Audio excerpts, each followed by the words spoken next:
I'm Srija. My question is, in democratic decentralization, rural bodies play a huge role. Rural or maybe urban bodies also, local bodies. So how can these rural, urban, local bodies' role be strengthened? Apart from, as you said, fiscal devolution is one thing.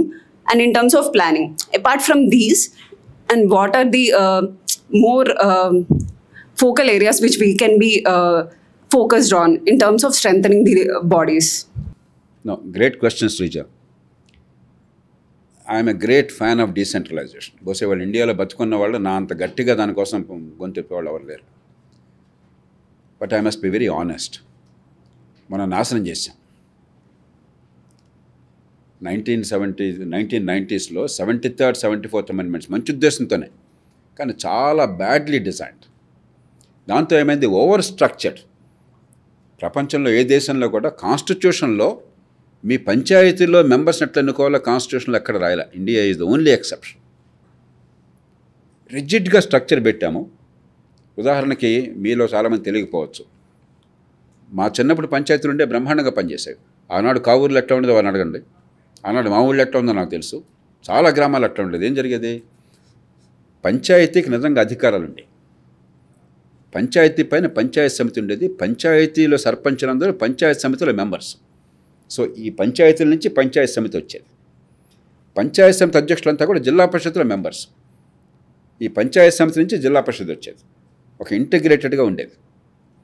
Real powers ఉండేవి. ఆనాడు పిహెచ్సీలన్నీ కూడా పంచాయతీ సమితి చేతుల్లో. Primary schools అన్నీ, మేము చదువుకున్న primary school 5వ తరగతి దాకా పంచాయతీ సమితి చేతుల్లో. హై స్కూల్ 10వ తరగతి దాకా జిల్లా పరిషత్ చేతుల్లో. పక్కాగా జరిగేది. అకౌంటబిలిటీ ఉండేది. మనం ఏం చేసాము, ఒక చిన్న ఉదాహరణ మీకు, అంటే స్ట్రక్చర్ ఎంత అధ్వానంగా చేశారో మీకు అర్థం కావడం కోసం.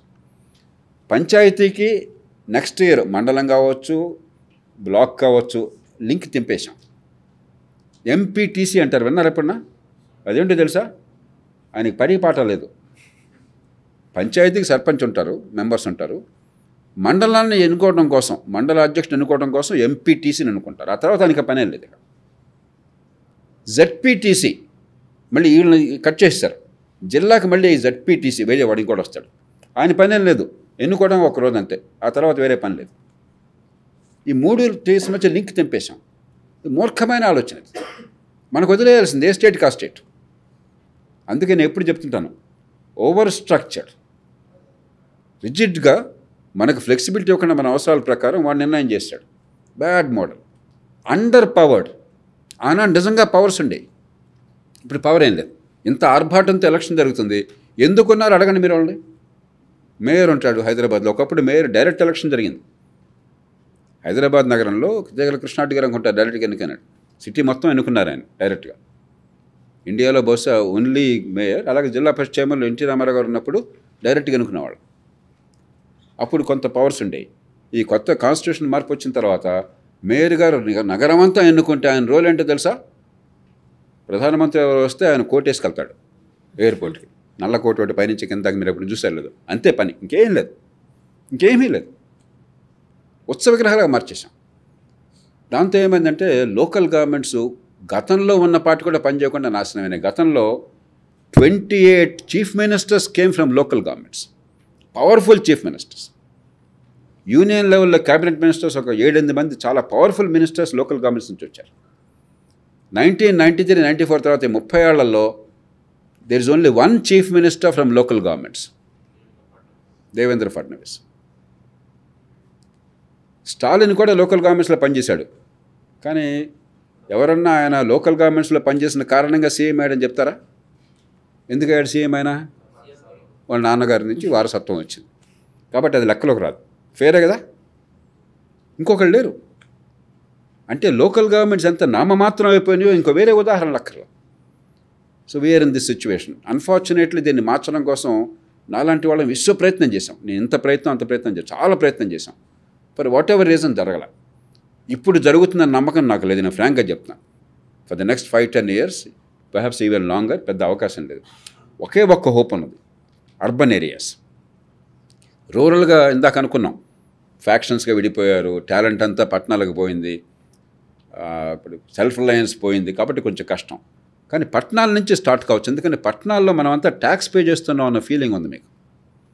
అరే మున్సిపల్ ట్యాక్స్ పే చేస్తున్నాం అని వాటర్ సప్లై రావట్లేదు, వర్షం వస్తే వరదలు వస్తున్నాయి, ట్రాఫిక్ బాగోలేదు, పార్కులు బాగోలేదు, హెల్త్ కేర్ లేదు. ఈ ఫీల్ దోమలు వస్తున్నాయి. నాకు దోమలు కుట్టినాయి ఈ మధ్య, చికెన్ గున్యా వచ్చింది నాకు. గత 2 నెలల నుంచి మేమంతా సఫర్ అవుతున్నాం. ఒకరోజు వస్తుంది, ఒకరోజు పోతుంది. ఏం తప్పు చేయలేదు కదా, దోమలు మన ఇంట్లో కంట్రోల్ చేయలేం కదా, బయట కంట్రోల్ కావాలి కదా. సో మనందరికీ ఆ కసి ఉంది. ఇంతంత డబ్బులు కడుతున్నాం, ప్రాపర్టీ ట్యాక్స్ కడుతున్నాం, అయినా కూడా ఇదేంటని చెప్పని దాన్ని మనం ఆసరాగా చేసుకుని స్మాల్ టౌన్స్ కనుక పెంచితే కనీసం టౌన్స్లో మనం లోకల్ గవర్నెన్స్ పెంచవచ్చు. డబ్బులు మనం కడుతున్నాం, అక్కడి నుంచి కాదు వస్తుంది, మనం ట్యాక్స్లు పే చేస్తున్నాం. కాబట్టి ట్యాక్స్ పేయర్స్గా, ఓటర్స్గా మనం రేస్ చేస్తే అకౌంటబుల్ లోకల్ గవర్నమెంట్. ఒకటి ఫండ్స్ని చేతనైనంత వరకు పంపించాలి. జాతీయ స్థాయి నుంచి మీకు తెలిసే లేదో రాష్ట్రాలకి 23.74 lakh crores 23,74,000 కోట్ల రూపాయలు ఢిల్లీ నుంచి రాష్ట్రాలకు ప్రతి సంవత్సరం డబ్బులు వస్తున్నాయి. ఇంకా కావాలని కూడా పెడుతున్నారు, సంతోషం. కానీ 23,74,000 కోట్లు అంటే వాళ్ళకు వచ్చే ఆదాయంలో 2/3 65% రాష్ట్రాలకు వస్తుంది. గవర్నమెంట్ ఆఫ్ ఇండియాకి వచ్చే ట్యాక్స్ ఇన్కమ్ రకరకాల రూపాయలు.